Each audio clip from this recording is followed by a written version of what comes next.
ಎಲ್ರಿಗೂ ನಮಸ್ಕಾರ ಸ್ನೇಹಿತರೆ, ಅಡುಗೆ ಚಾನಲ್ಗೆ ಸ್ವಾಗತ. ಇವತ್ತೊಂದು ಡಿಫ್ರೆಂಟಾಗಿ ತುಂಬ ರುಚಿಯಾಗಿ ಒಂದು ಮಸಾಲೆ ಹುಗ್ಗಿ ಅಥವಾ ಪೊಂಗಲ್ ಅಂತಲೂ ಕರಿಬೋದು, ಹೇಗೆ ಮಾಡ್ಕೊಳ್ಳೋದು ಅಂತ ತೋರಿಸ್ತೀನಿ. ತುಂಬ ಟೇಸ್ಟಾಗಿರುತ್ತೆ, ಡಿಫ್ರೆಂಟಾಗೂ ಇರುತ್ತೆ. ಬನ್ನಿ ನೋಡೋಣಂತೆ. ಈ ವಿಡಿಯೋ ಮೊನ್ನೆ ಗ್ರಹಣದ ದಿವಸ ರಾತ್ರಿ ರೆಕಾರ್ಡ್ ಮಾಡಿದೆ ಸ್ನೇಹಿತರೆ, ಆದರೆ ಹಾಕೋದಕ್ಕೆ ಸಮಯನೇ ಆಗಿಲ್ಲ ನನಗೆ. ಇವತ್ತು ಹಾಕ್ತಾಯಿದ್ದೀನಿ.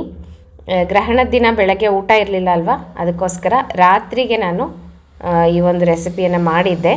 ನೋಡಿರಿ, ಸ್ವಲ್ಪ ಹೆಸರುಬೇಳೆಯನ್ನು ಹುರ್ಕೋಬೇಕು. ನಾನಿಲ್ಲಿ 2 ಲೋಟದಷ್ಟು ಹುಗ್ಗಿ ಮಾಡ್ತಾಯಿದ್ದೀನಿ ಪೊಂಗಲ್ಲು. ಅದಕ್ಕೆ ಅರ್ಧದಿಂದ 3/4 ಲೋಟದಷ್ಟು ಹೆಸರುಬೇಳೆ ತೊಗೊಂಡಿದ್ದೀನಿ. ಇನ್ನು ಮಿಕ್ಕಿದಷ್ಟು ಅಕ್ಕಿಯನ್ನು ಹಾಕಿದ್ದೀನಿ, ಅಂದರೆ 1/4 ಅಕ್ಕಿ ಹಾಕಿದ್ದೀನಿ, 3/4 ಲೋಟದಷ್ಟು ಹೆಸರುಬೇಳೆ. ಇದನ್ನು ಸ್ವಲ್ಪ ಬೆಚ್ಚಗೆ ಹುರ್ಕೊಂಡು ಹೆಸರುಬೇಳೆ, ಅಕ್ಕಿ ಹೆಸರುಬೇಳೆ ಎರಡೂ ತೊಳೆದು ನೀಟಾಗಿ ಇಟ್ಟಿದ್ದೀನಿ. ಈಗ ಒಂದು ಮಿಕ್ಸಿ ಜಾರ್ಗೆ ಒಂದು ಸ್ವಲ್ಪ ಶೇಂಗಾ ಬೀಜ, ಅಂದರೆ ಕಡಲೆಕಾಯಿ ಬೀಜ, ಇದು ಹುರಿದು ತೊಗೋಬೋದು, ಹಸಿದು ತೊಗೋಬೋದು. ನಾನು ಹಸಿದೇ ಹಾಕ್ತಾಯಿದ್ದೀನಿ. ಮತ್ತು ಇದಕ್ಕೆ ಖಾರಕ್ಕೆ ತಕ್ಕಷ್ಟು ಹಸಿಮೆಣಸಿನ್ಕಾಯಿ, ನಾನಿಲ್ಲಿ ಒಂದು 3 ಹಸಿಮೆಣಸಿನ್ಕಾಯಿ ಹಾಕಿದ್ದೀನಿ. ಮತ್ತು 1 ಇಂಚಷ್ಟು ಹಸಿ ಶುಂಠಿ ಹಾಕಬೇಕು. ಮತ್ತು 1 ಚಮಚದಷ್ಟು ಜೀರಿಗೆ. ಇದಿಷ್ಟೂ ಹಾಕಿ ಇದನ್ನು ತರ್ತರಿಯಾಗಿ ಪೇಸ್ಟ್ ಮಾಡ್ಕೋಬೇಕು. ಈಗ ಒಂದು ಕುಕ್ಕರನ್ನು ಇಟ್ಕೊಂಡಿದ್ದೀನಿ. ಇದಕ್ಕೆ ಒಂದು 2 ಚಮಚದಷ್ಟು ತುಪ್ಪ ಹಾಕ್ತಾಯಿದ್ದೀನಿ. ತುಪ್ಪ ಹಾಕಿದ್ರೇ ಇದು ತುಂಬ ಟೇಸ್ಟ್ ಕೊಡುತ್ತೆ. ಮತ್ತು ಎಣ್ಣೆ ಸಹ ಹಾಕಬೇಕು. ಮತ್ತು 1 ದೊಡ್ಡ ಚಮಚದಷ್ಟು ಎಣ್ಣೆಯನ್ನು ಸಹ ಇದಕ್ಕೆ ಸೇರಿಸ್ತಾ ಇದ್ದೀನಿ. ನೋಡಿರಿ, ಎಣ್ಣೆ ತುಪ್ಪ ಸ್ವಲ್ಪ ಕಾಯಬೇಕು. ಈಗ ಇದಕ್ಕೆ ಸ್ವಲ್ಪ ಸಾಸಿವೆ, ಒಂದು ಸ್ವಲ್ಪ ಜೀರಿಗೆಯನ್ನು ಹಾಕ್ತಾಯಿದ್ದೀನಿ. ಜೀರಿಗೆಯನ್ನು ರುಬ್ಲಿಕ್ಕೂ ಸಹ ಹಾಕ್ಕೊಂಡಿದ್ವಿ, ಹಾಗಾಗಿ ನೀವು ಬೇಡ ಅಂದರೆ ಸ್ಕಿಪ್ ಮಾಡ್ಕೋಬೋದು, ಇಲ್ಲಾಂದರೆ ಹಾಕ್ಕೋಬೋದು, ನಿಮ್ಮ ಇಷ್ಟ. ನಾನು ಸ್ವಲ್ಪ ಜೀರಿಗೆ ಜಾಸ್ತಿ ಬಳಸ್ತೀನಿ ಅಡುಗೆಯಲ್ಲಿ. ಮತ್ತು ಒಂದು ಸ್ವಲ್ಪ ಅರಿಶಿನ ಕಲರ್ಗೆ ಚೆನ್ನಾಗಿ, ಮತ್ತು ಪರಿಮಳಕ್ಕೆ ಸ್ವಲ್ಪ ಇಂಗನ್ನು ಹಾಕಿದ್ದೀನಿ. ಹಾಗೆ ಕರಿಬೇವಿನ ಸೊಪ್ಪನ್ನು ತೊಳೆದು ಹಾಕಿದ್ದೀನಿ. ಈಗ ನಾವೇನು ಪೇಸ್ಟ್ ಮಾಡ್ಕೊಂಡಿದ್ವಲ್ಲ ತರ್ತರಿಯಾಗಿ, ಕಡಲೆಕಾಯಿ ಬೀಜ, ಹಸಿಮೆಣಸಿನ್ಕಾಯಿ, ಶುಂಠಿ ಎಲ್ಲನೂ ಇದಕ್ಕೆ ಹಾಕಿ ಚೆನ್ನಾಗಿ ಫ್ರೈ ಮಾಡ್ಕೋಬೇಕು. ನಾನಿಲ್ಲಿ ಹಸಿದು ಹಾಕಿದ್ದೀನಿ, ಆದ ಕಾರಣ ಸ್ವಲ್ಪ ಜಾಸ್ತಿನೇ ಫ್ರೈ ಮಾಡ್ತಾಯಿದ್ದೀನಿ. ಸ್ವಲ್ಪ ಹಸಿ ವಾಸನೆ ಎಲ್ಲ ಹೋಗಬೇಕು. ಕಡಲೆಕಾಯಿ ಬೀಜನೂ ಹಸಿ ಇರುತ್ತೆ, ಹಸಿಮೆಣಸಿನ್ಕಾಯಿನೂ ಹಸಿ ಇರುತ್ತೆ, ಅದಕ್ಕೋಸ್ಕರ ಅದೆಲ್ಲ ಚೆನ್ನಾಗಿ ಫ್ರೈ ಆಗಬೇಕು ಎಣ್ಣೆಯಲ್ಲಿ. ನೀವು ಹುರಿದು ಹಾಕ್ತೀನಿ ಅಂದರೆ ಸ್ವಲ್ಪ ಕಡಲೆಕಾಯಿ ಬೀಜ, ಶೇಂಗಾ ಬೀಜ, ಒಂದು ಸ್ವಲ್ಪ ಹಸಿಮೆಣಸಿನ್ಕಾಯಿ ಎಲ್ಲನೂ ನೀಟಾಗಿ ಫ್ರೈ ಮಾಡಿ ಆಮೇಲೆ ಮಿಕ್ಸಿಗೆ ಹಾಕ್ಕೊಂಡ್ರೆ ಇಷ್ಟೊಂದು ಹುರಿಯೋ ಅವಶ್ಯಕತೆ ಇರೋದಿಲ್ಲ. ನಿಮ್ಮ ಅನುಕೂಲ ಸ್ನೇಹಿತರೆ, ನಾನು ಬೇಗ ಆಗುತ್ತೆ ಅಂತ ಈ ರೀತಿ ಮಾಡಿದೆ ಅಷ್ಟೇ. ಹೇಗಾದರೂ ಮಾಡ್ಕೋಬೋದು. ಈ ಥರ ಚೆನ್ನಾಗಿ ಫ್ರೈ ಆದಮೇಲೆ ನಾನಿಲ್ಲಿ ಇದಕ್ಕೊಂದು ಸ್ವಲ್ಪ ಗರಂ ಮಸಾಲ ಹಾಕ್ತಾಯಿದ್ದೀನಿ. ಇದು ಆಪ್ಷನಲ್ಲು, ಬೇಕಿದ್ದರೆ ಹಾಕೋಬೋದು, ಇಲ್ಲಾಂದರೆ ಸ್ಕಿಪ್ ಮಾಡ್ಬೋದು. ನೋಡಿರಿ, ನಾನು ಸ್ವಲ್ಪ ಘಮ ಘಮ ಅಂತ ಇರುತ್ತಂತ ಹಾಕಿದ್ದೀನಿ. ಸ್ವಲ್ಪ ಬಟಾಣಿ ಸಹ ಹಾಕಿದ್ದೀನಿ. ನೀವು ಸ್ವೀಟ್ ಕಾರ್ನ್ ಹಾಕ್ಕೋಬೋದು, ಬಟಾಣಿ ಹಾಕ್ಕೋಬೋದು, ತರಕಾರಿಗಳು ಬೇಡ ಇದಕ್ಕೆ. ಈಗ ನೋಡಿರಿ, ಅಕ್ಕಿ ಹೆಸರುಬೇಳೆ ಎಲ್ಲನೂ ಚೆನ್ನಾಗಿ ತೊಳೆದು ನೀರು ಹಾಕಿ ಇಟ್ಟಿದ್ದೆ. 2 ಲೋಟದಷ್ಟು ಅಕ್ಕಿ ಹೆಸರುಬೇಳೆಗೆ ಸುಮಾರು ಒಂದು 4ರಿಂದ 4.25 ಲೋಟದಷ್ಟು ನೀರನ್ನು ಹಾಕಬೇಕು. ಸ್ವಲ್ಪ ಇದು ಉದುರುದ್ರಾಗಿ ಇರಬಾರ್ದು, ಸ್ವಲ್ಪ ಮೆತ್ತಗೆ ಹೂವು ಥರ ಇರಬೇಕು. ಹಾಗಾಗಬೇಕು ಅಂದರೆ ಒಂದು ಸ್ವಲ್ಪ ನೀರು ಜಾಸ್ತಿ ಹಾಕ್ಕೊಳ್ರಿ. ಈಗ ನೋಡಿರಿ, ಚೆನ್ನಾಗಿ ಒಂದು ಸಲ ಕಲಿಸ್ಬಿಟ್ಟು ಇದು ಕುದಿ ಬರಬೇಕು. ಒಂದು ಕುದಿ ಬಂದ ಮೇಲೇ ಕುಕ್ಕರ್ ಮುಚ್ಚಳ ಮುಚ್ಚಿಬಿಟ್ಟು 1 ವಿಷಲ್ ಕೂಗಿಸ್ಕೊಂಡ್ರೆ ಸಾಕಾಗುತ್ತೆ ಸ್ನೇಹಿತರೆ. ತುಂಬ ಬೇಗನೆ ಈಸಿಯಾಗಿ ಮಾಡ್ಕೋಬೋದು. ಮಕ್ಕಳಿಗೆ ಲಂಚ್ ಬಾಕ್ಸ್ಗಳಿಗೆ ಮಾಡಿಕೊಡ್ಬೋದು. ಮತ್ತು ಯಾವತ್ತಾದರೂ ನಾವು ರಾತ್ರಿ ಊಟ ಮಾಡ್ತೀವಿ, ಬೆಳಗ್ಗೆಯಿಂದ ಊಟ ಮಾಡೇ ಇಲ್ಲ, ಏನಾದ್ರು ಮಾಡ್ಕೊಳ್ಳೋಣ ಸ್ಪೆಷಲಾಗಿ ಅಂದರೆ ಈ ಥರ ಮಾಡ್ಬೋದು. ನೋಡಿ, ರುಚಿಗೆ ತಕ್ಕಷ್ಟು ಉಪ್ಪು, ಒಂದು ಅರ್ಧ ಹೋಳಿನಷ್ಟು ನಿಂಬೆಹಣ್ಣು.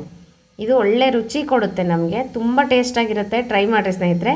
ನಾನು ಇದನ್ನು ಹೇಳಿದ್ನಲ್ಲ, ಮೊನ್ನೆ ಗ್ರಹಣದ ದಿನ ಬೆಳಗ್ಗೆ ಊಟ ಇರಲಿಲ್ಲ, ಅದಕ್ಕೋಸ್ಕರ ರಾತ್ರಿ ಗ್ರಹಣ ಬಿಟ್ಟ ಮೇಲೆ ಎಲ್ಲ ಶುದ್ಧಿ ಮಾಡಿಕೊಂಡು ಈ ರೀತಿ ಹುಗ್ಗಿ ಮಾಡ್ಕೊಂಡು ತಿಂದಿದ್ದಾಯಿತು. ಇದಕ್ಕೆ ನಾನು ಮಸಾಲ ಹುಗ್ಗಿ ಅಂತೀನಿ, ನೀವು ಏನು ಬೇಕಾದರೂ ಹೆಸರನ್ನು ಇಡ್ಬೋದು. ನೋಡಿರಿ, ಈ ಥರ ಒಂದು ಕುದಿ ಬರಬೇಕು.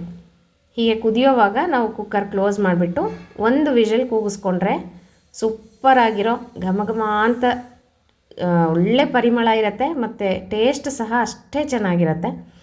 ಮತ್ತು ನೀವು ಸಹ ಯಾವತ್ತಾದರೂ ಒಂದಿನ ಮಾಡಿಕೊಂಡು ನನಗೆ ಕಮೆಂಟ್ ಬಾಕ್ಸಲ್ಲಿ ತಿಳಿಸ್ರಿ ಹೇಗೆ ಬಂತು ಅಂತ ಹೇಳಿ. ನೋಡಿರಿ, ಎಷ್ಟು ಚೆನ್ನಾಗಿ ಕಾಣಿಸ್ತಾ ಇದೆ. ಈ ರೀತಿ ಆಗುತ್ತೆ. ತುಂಬ ಉದುರುದ್ರಾಗೆ ಅಲ್ಲ, ತುಂಬ ಮೆತ್ತಗೆ ಅಲ್ಲ, ಚೆನ್ನಾಗಿರುತ್ತೆ. ಇದಕ್ಕೇನು ಸೈಡಿಗೆ ಬೇಕಾಗಲ್ಲ. ಉಪ್ಪಿನಕಾಯಿ ಇದ್ದರೆ ಉಪ್ಪಿನಕಾಯಿ ಹಚ್ಕೋಬೋದು, ಮೊಸರು ಹಾಕ್ಕೊಂಡ್ರಂತೂ ಒಳ್ಳೆ ಟೇಸ್ಟ್. ಕಡಲೆ ಪುಡಿ ಆ ಥರ ಏನಾದರೂ ಇತ್ತು ಅಂದರೆ ಹಾಕ್ಕೊಂಡು ಆರಾಮಾಗಿ ತಿನ್ಬೋದು. ನೀವು ಸಹ ಮಾಡಿರಿ, ಟ್ರೈ ಮಾಡಿರಿ, ಹೇಗೆ ಬಂತು ಅಂತ ನನಗೆ ತಿಳಿಸೋದು ಮರಿಬೇಡ್ರಿ ಸ್ನೇಹಿತರೆ. ಮತ್ತು ಒಬ್ಬರು ಮೊನ್ನೆ ಪ್ರಶ್ನೆ ಕೇಳಿದರು ಈ ಕುಕ್ಕಿಂಗ್ ಚಾನಲಲ್ಲೇ, ಎಷ್ಟು ಉಪವಾಸ ಮಾಡ್ತೀರಾ, ಹೇಗೆ ಮಾಡ್ತೀರಾ ನೀವು, ಒಪ್ಪತ್ತಂದರೆ ಹೇಗೆ ಮಾಡ್ತೀರಾ ತಿಳಿಸ್ರಿ ಅಂತ ಕೇಳಿದರು. ನಾವು ಜಾಸ್ತಿ ಒಪ್ಪತ್ತುಗಳೇನು ಮಾಡೋದಿಲ್ಲ. ಶನಿವಾರ ಒಂದೇ ಮನೆ ದೇವ್ರ ವಾರ ಅಂತ ಒಪ್ಪತ್ತು ಮಾಡ್ತೀವಿ. ಹೀಗೆ ಒಪ್ಪತ್ತು ಮಾಡುವಾಗ ಹೇಗೆ ತಿನ್ನಬೇಕು, ಬೆಳಗ್ಗೆ ತಿನ್ನಬೇಕಾ ಬೇಡವಾ ಅಂತೆಲ್ಲ ಕೇಳಿದ್ರಿ. ಒಪ್ಪತ್ತು ನಾವು ಉಪವಾಸವನ್ನು ಮಾಡ್ತೀವಿ ಅಂತಂದರೆ ಬೆಳಗ್ಗೆ ಒಂದೇ ಒಂದು ಊಟವನ್ನು ಮಾಡಬೇಕು. ಅಂದರೆ ಕೆಲವರು ಬೆಳಗ್ಗೆ ತಿಂಡಿ ತಿಂದು ಮಧ್ಯಾಹ್ನ ಊಟ ಮಾಡಿ ಮತ್ತು ರಾತ್ರಿ ಊಟ ಮಾಡಿ ಈ ಥರ ಮಾಡ್ತಾ ಇರ್ತಾರೆ. ಹಾಗೆ ಮಾಡಬಾರ್ದು. ಅನ್ನವನ್ನು ಒಂದು ಹೊತ್ತು ಮಾತ್ರ ತಿನ್ನಬೇಕು ಒಪ್ಪತ್ತು ಮಾಡುವಾಗ. ಹಾಗಾಗಿ ನಾವೇನು ಮಾಡ್ತೀವಿ ಅಂದರೆ ಒಂದು 11 ಗಂಟೆ, 11:30, 12 ಗಂಟೆ ಆ ರೀತಿಯಲ್ಲಿ ಸಮಯದಲ್ಲಿ ನೋಡಿಕೊಂಡು ಒಂದು ಸಲ ಊಟವನ್ನು ಮಾಡಿಬಿಡ್ತೀವಿ ಅಷ್ಟೇ. ತಿಂಡಿ ಏನೂ ತಿನ್ನೋದಿಲ್ಲ, ಬೆಳಗ್ಗೆ ಊಟ ಮಾಡ್ತೀವಿ. ಮತ್ತು ರಾತ್ರಿ ಏನಾದರೂ ಲೈಟಾಗಿ ಫಲಹಾರವನ್ನು ತೊಗೋಬೋದು. ಬೇಕಾದರೆ ಹಣ್ಣು ಹಾಲು ತೊಗೋಬೋದು. ಆಗೋದಿಲ್ಲ ನಮಗೆ ತಡೆಯೋದಕ್ಕೆ ಅಂತಂದರೆ ಲೈಟಾಗಿ ಉಪ್ಪಿಟ್ಟು ಮಾಡಿಕೊಂಡು ತಿನ್ಬೋದು. ಅದಕ್ಕೇನು ಹಾಕಬಾರ್ದು, ಈರುಳ್ಳಿ ಬೆಳ್ಳುಳ್ಳಿ ಆ ಥರದ್ದೇನೂ ಇರಬಾರ್ದು. ಉಪ್ಪಿಟ್ಟು ಮಾಡಿಕೊಂಡು ತಿನ್ಬೋದು. ಮತ್ತು ದೋಸೆ ಏನಾದರೂ ಹಾಕ್ಕೊಂಡು ತಿನ್ಬೋದು. ಈ ರೀತಿ ನಿಮ್ಮ ಅನುಕೂಲ. ಅವಲಕ್ಕಿ ಮಾಡ್ಕೊಂಡು ತಿನ್ಬೋದು, ಕಲಸಿದ ಅವಲಕ್ಕಿನೂ ತಿನ್ಬೋದು. ಈ ರೀತಿಯಾಗಿ ಮಾಡಬೇಕಾಗತ್ತೆ. ಒಪ್ಪತ್ತು ಅಂದರೆ ಒಂದು ಹೊತ್ತು ಮಾತ್ರ ಊಟವನ್ನು ಮಾಡಬೇಕು. ಹಾಗೆ ಅಂತ ಬೆಳಗ್ಗೆ ತಿಂಡಿ, ಮಧ್ಯಾಹ್ನ ಊಟ ಮತ್ತು ರಾತ್ರಿ ತಿಂಡಿ ಆ ಥರ ಅಲ್ಲ. ಒಂದು ಹೊತ್ತು ಊಟವನ್ನು ಮಾಡಬೇಕು. ಬೆಳಗ್ಗೆ ತಿಂಡಿಯನ್ನು ಸ್ಕಿಪ್ ಮಾಡಬೇಕು. ಒಂದೇ ಒಂದು ಊಟ ಮತ್ತು ರಾತ್ರಿ ಹಾಲು ಹಣ್ಣು ತೊಗೋಬೋದು. ಆಗೋದಿಲ್ಲ, ಕೈಲಾಗೋಲ್ಲ ಅನ್ನೋರು ಫಲಹಾರವನ್ನು ತೊಗೋಬೋದು. ಈ ರೀತಿಯಾಗಿ ಒಪ್ಪತ್ತನ್ನು ಮಾಡ್ತಾ ಇರ್ತಾರೆ. ಕೆಲವರು ಗುರುವಾರ ಮಾಡ್ತಾರೆ, ಕೆಲವರು ಶನಿವಾರ ಮಾಡ್ತಾರೆ, ಮತ್ತು ಅವರವ್ರ ಇಷ್ಟ ದೇವರ ವಾರಗಳನ್ನು ಒಪ್ಪತ್ತನ್ನು ಮಾಡ್ತಾ ಇರ್ತಾರೆ. ಈ ಪ್ರಶ್ನೆ ಒಬ್ಬರು ಕೇಳಿದರು, ಅದಕ್ಕೋಸ್ಕರ ಕುಕ್ಕಿಂಗ್ ಚಾನಲನ್ನೇ ಉತ್ತರ ಕೊಟ್ಬೇಡ ಅಂತ ಹೇಳಿದೆ. ಮತ್ತು ಈ ರೆಸಿಪಿಯನ್ನಂತೂ ನೀವು ಟ್ರೈ ಮಾಡಲೇಬೇಕು.